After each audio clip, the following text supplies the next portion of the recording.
दोस्तों, हाड़ मांस से बना यह मनुष्य शरीर तो नश्वर है, पर आत्मा नहीं।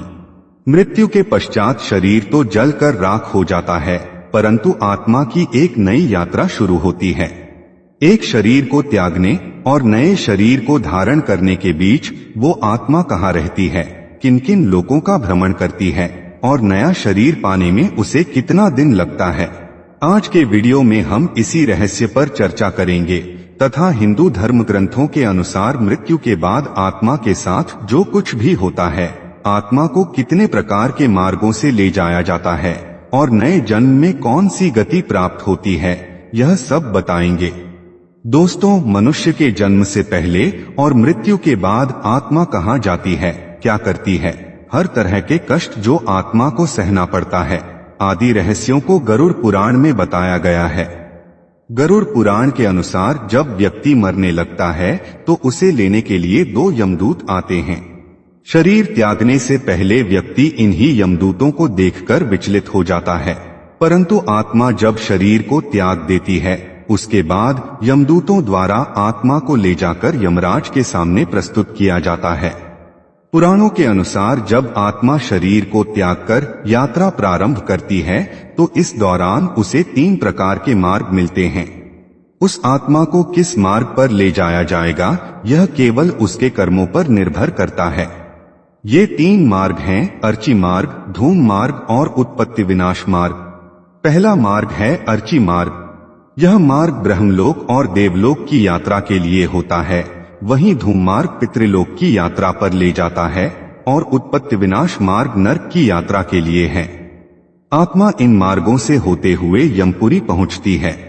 दोस्तों, यजुर्वेद में लिखा है कि तत्वज्ञानी ब्रह्मलोक में जाते हैं, अर्थात ब्रह्मलीन हो जाते हैं।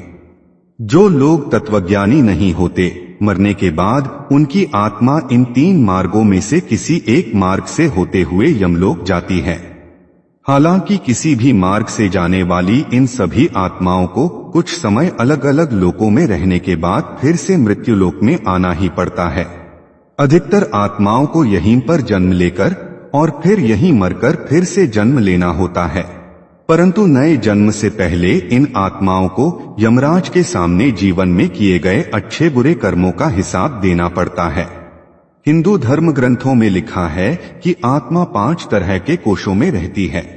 ये 5 कोश हैं अन्नमय, प्राणमय, मनोमय, विज्ञानमय और आनंदमय। इन्हीं कोशों में रहकर आत्मा जब शरीर छोड़ती है तो मुख्य तौर पर उसकी 3 तरह की गतियां होती हैं। पहली गति है ऊर्ध्व गति। इस गति के अंतर्गत व्यक्ति ऊपर के लोक की यात्रा करता है।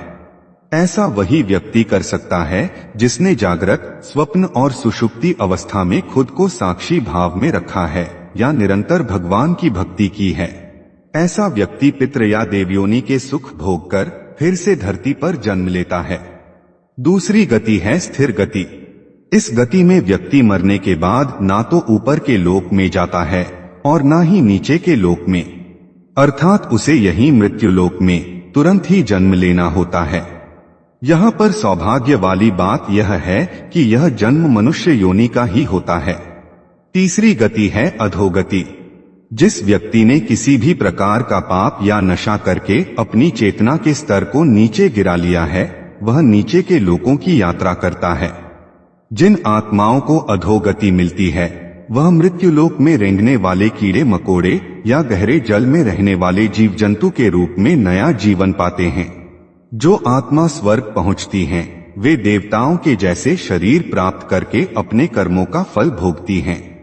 नरक में वास करने वाली आत्माओं को भी एक दिव्य शरीर मिलता है जिसकी मृत्यु नहीं होती, परंतु उन्हें इस नए शरीर से नरक में मिलने वाले विभिन्न तरह के कष्ट सहने पड़ते हैं।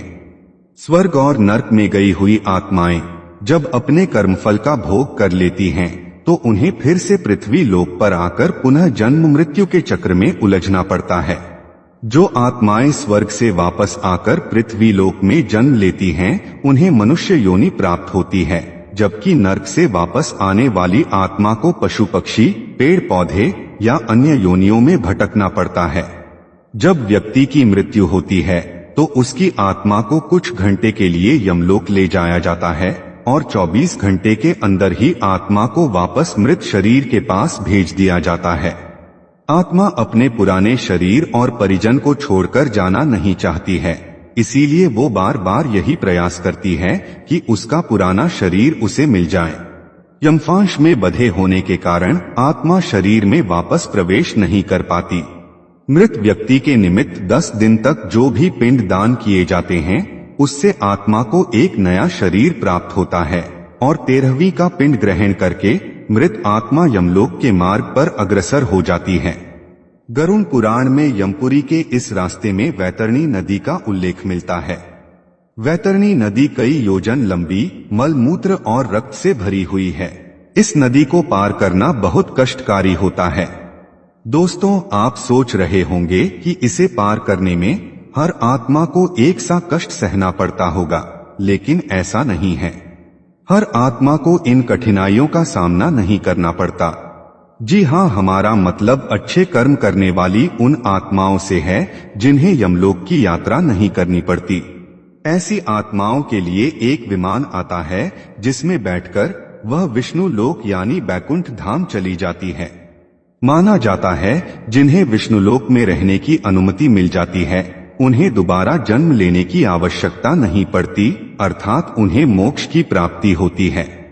दोस्तों, गोदान को सबसे बड़े दान की श्रेणी में रखा गया है, इसलिए गरुड़ पुराण में भगवान विष्णु ने यह भी कहा है कि यदि व्यक्ति ने जीवन में गोदान किया है तथा शास्त्रों के अनुकूल जीवन यापन किया है तो उसकी आत्मा को यमलोक के रास्ते में मिलने वाली वैतरणी नदी का कष्ट नहीं भोगना पड़ता और उस नदी को पार करने के लिए नाव की व्यवस्था कर दी जाती है।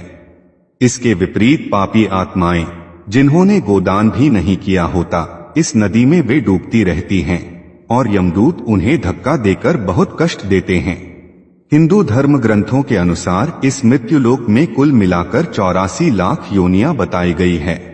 अगर आत्मा का विधि विधान से अंतिम संस्कार नहीं होता तो आत्मा लंबे समय तक भटकती रहती है। यही कारण है कि अकाल मृत्यु होने पर आत्मा को जल्दी से शांति नहीं मिलती, क्योंकि कई बार अकाल मृत्यु में अंत्येष्टि क्रिया और उसके बाद किए जाने वाले कर्म सही तरीके से नहीं हो पाते। ऐसी स्थिति में मृतक की आत्मा भटकती रहती है या प्रेत योनि धारण कर लेती है।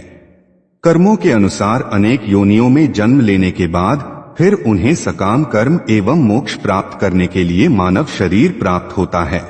जिन लोगों ने अपने जीवन में अच्छे कर्म किए होते हैं, मृत्यु के दौरान उनके प्राण आसानी से शरीर छोड़ते हैं। वे जन्म और मृत्यु के चक्र से आगे निकल जाते हैं। वहीं जिन लोगों ने अपने जीवन में अच्छे कर्म नहीं किए होते, उनके प्राणों को पुनर्जन्म लेकर भौतिक कष्टों को सहना पड़ता है। दोस्तों, उम्मीद करता हूँ कि आपको समझ आया होगा कि मृत्यु के बाद और जन्म से पहले आत्मा कहाँ रहती है। अगर ये बातें आपको समझ आई हो तो वीडियो को लाइक करें और अपने बंधु बांधवों को शेयर करें और ऐसे ही वीडियोस को देखने के लिए हमारे चैनल वैदिक ज्ञान संगम को सब्सक्राइब करें। सर्वे शुभम भवतु। आइए मिलते हैं अगली वीडियो में।